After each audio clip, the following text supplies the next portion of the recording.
எல்லாருக்கும் தெரிஞ்சது, நான் பாஜகவில் கடந்த 8 ஆண்டுகளுக்கு மேலாக பயணிச்சுட்டு வரேன்றது. எனக்கு கொடுக்கப்பட்ட பொறுப்புகள் எல்லாவற்றையுமே நான் இது வரைக்கும் சிறப்பாக செஞ்சுருக்கேன். அது எல்லாருக்குமே தெரியும். இன்னைக்கு நான் இந்த விலகல் அறிவிச்சிருக்கேன் அப்படிங்கிறது என்னோட நிறைய காரணங்கள் இருக்குது. அதில் சில காரணங்கள் நான் சொல்ல முடியும், சில காரணங்கள் சொல்ல முடியாது. அதில் ஒரு முக்கியமான காரணமாக இந்த மும்மொழி கொள்கை எதிர்ப்பு தான். 3 மொழிகள் கற்கணும் அப்படிங்கிறது ஹிந்தியா இல்லை, ஹிந்தி கிடையாது, நம்ம எந்த மொழி வேணாலும் கற்கலாம் அப்படின்னு தான் பாஜக இன்னைக்கு வரைக்கும் அறிவுறுத்துறாங்க. பட் பள்ளிக்கூடங்களில் பார்த்தீங்கன்னா அதுக்கான ஆப்பர்ச்சுனிட்டி கிடையாது.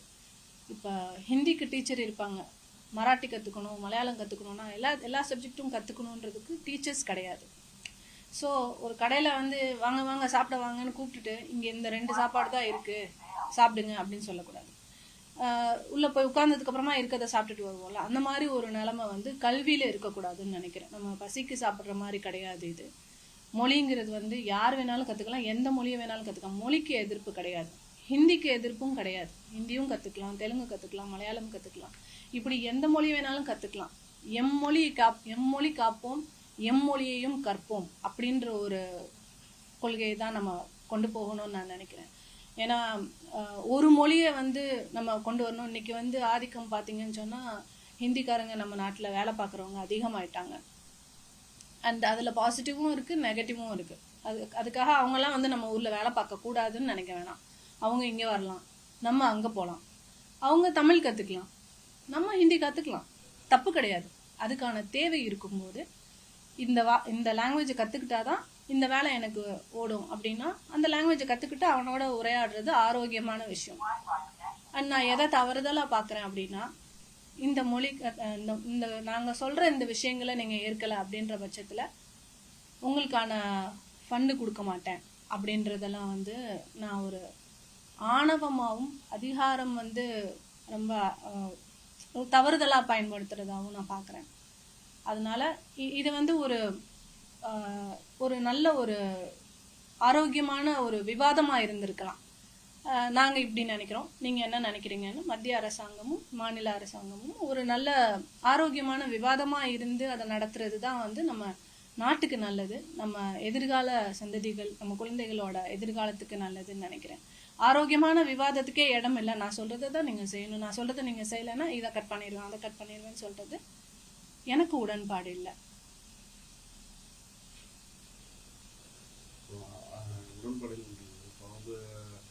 பிஜேபி சார்பில் என்ன சொல்கிறாங்கன்னா, நாங்கள் ஃபண்டு தரமாட்டேன்னு சொல்கிறோம், இது ஏற்றுக்கலன்னா கிடைக்காதுன்னு சொல்கிறாங்க.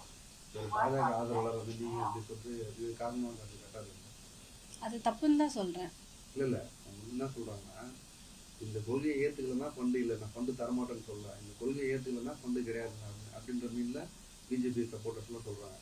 இப்போ ரெண்டு ஒன்று தானே. இப்போ நான் என் குழந்தைய படிக்க அனுப்புகிறேன், ஒரு ஸ்கூலில் படிக்க அனுப்புகிறேன், என் குழந்தை நல்லா படிக்கல, நான் ஃபீஸ் கட்ட மாட்டேன்னு நான் சொல்ல முடியாதுல்ல.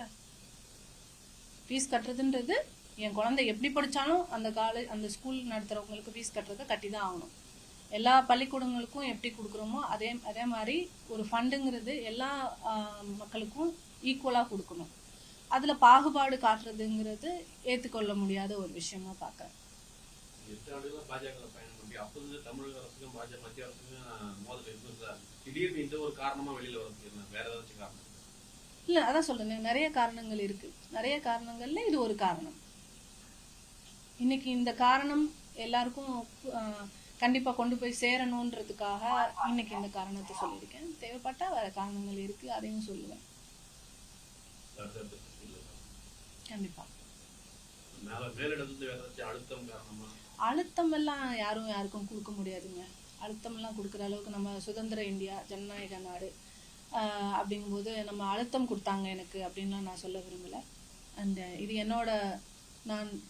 என்னோட சுய முடிவு தான். இது யாரோட அழுத்தமும் கிடையாது.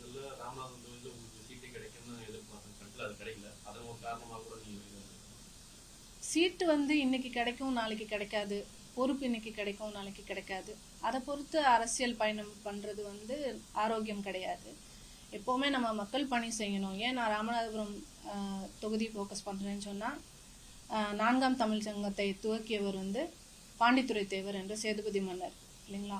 அந்த பரம்பரையில் பிறந்து வளர்ந்த, சேதுபதி வம்சத்தில் பிறந்து வளர்ந்த எனக்கு வந்து தமிழ் மேலே, தமிழ் மொழி மேலே ஒரு ஈர்ப்பு கண்டிப்பாக இருக்கணும். அது வந்து எங்கள் ரத்தத்தில் ஊறின ஒரு விஷயமா இருக்கணும். நம்மளே வந்து இதை விட்டு கொடுத்துட்டோம். மொழியும் விழியும் ஒன்றுன்னு சொல்லுவாங்க. நம்ம மொழி இழந்தோம், நம்ம விழியை இழந்துட்டு பயணிக்கிற மாதிரி தான். ஸோ என்னை பொறுத்த வரைக்கும் நம்ம மொழியை காக்கிறதுக்காக எந்த எல்லைக்கும் நம்ம போகலாம் அப்படின்ற ஒரு முடிவை எடுத்து தான் இன்னைக்கு நான் இந்த மாநில நிர்வாகிங்க இது சம்பந்தமா மத்திய டெல்லி வட்டாரத்துல பேசி செட் ஆகணும்னு சொல்லி வெளியே வரீங்களா, இல்ல சம்பந்தமா பேசலீங்களா? இல்ல, இது சம்பந்தமா பேசுறதுல அர்த்தம் இல்லையே. இது சம்பந்தமா நம்ம யாருக்கிட்ட போய் பேசலாம், யார் இதுக்கான நடவடிக்கை எடுப்பாங்க? நான் வந்து மாநில தலைவர் கிடையாது, இல்லை, மாநில தலைவர் தான் அதை வந்து முன்னெடுக்கணும். ஸோ அவரே அந்த ஒரு ஸ்டாண்டில் ஸ்ட்ராங்காக நிற்கும் போது நம்ம வேற யார்கிட்ட எடுத்துகிட்டு போய் இதை நான் ஒரு தனி நபராக ஒரு பெண்ணாக எல்லார்கிட்டையும் எடுத்துகிட்டு போய் புரிய வைக்கிறதுங்கிறது நடக்காத ஒரு விஷயம். நம்ம ஒரு இடத்துல ஒரு கொள்கை மாறுபட்டு ஒரு இடத்துல வந்து நம்ம பயணிக்கிறது கஷ்டம்னா நம்ம தான் விளைவிக்கணும் ஒழிய இருக்கவங்க எல்லாரையும் புரிய வச்சு அவங்களுக்கு எடுத்துரைக்கிறதுங்கிறது வந்து கஷ்டமான ஒரு விஷயம். உங்களோட அறிக்கையில மும்மொழி கொள்கை தமிழகம் அந்த மாதிரி திமுகவுக்கு ஆதரவான கருத்துக்களா இருக்கு. உங்களோட அடுத்த நிலைப்பாடு திமுகவா, தமிழக வெற்றி கழகம், அதிமுகவா, எந்த கட்சியா இருக்கு? எந்த கட்சின்னு இல்லைங்க, எந்த கட்சியில இருந்தாலும் நம்ம பயணிக்க போறது மக்கள் பணி தான். பார்ப்போம். அதையும் நான் நாளைக்கு உங்களுக்கு அதுக்கான அறிவிப்பும் நான் விரைவில் கொடுப்பேன். அரசியல் பயணம் தொடர்ந்து நிச்சயமா அரசியல்ங்கிறது வந்து நம்மளோட வாழ்க்கையில எல்லாருமே இளைஞர்கள் கூட இன்னைக்கு அரசியலுக்கு வரணுன்றதை விரும்புகிற ஒருத்தி தான் நான். அரசியலை வந்து முட்டுக்கடை போடுறது வந்து நமக்கு மக்கள் மேல அக்கறை இல்லைன்னா தான் நம்ம அப்படி சொல்லணும். எனக்கு இந்த மக்கள் மேல, மொழி மேல, என் இனம் மேல எல்லா இதுலயுமே எனக்கு அக்கறை உண்டு. அதனால நிச்சயமாக அரசியலில் தொடர்வேன். ஏன் தாவைக்காளர் போற மாதிரி பேசுறாங்க? அறிவிக்கிறேன், நாளைக்கு நாளான்னைக்கு அறிவிக்கிற அவசரம் வேணாமே. நான் கண்டிப்பா அதையும் அறிவிக்காம யாரும் எதுவும் செய்ய மாட்டோம். நிச்சயமா எதுவா இருந்தாலும் எந்த ஒரு இதா இருந்தாலும் நான் அறிவிக்கிறேன்.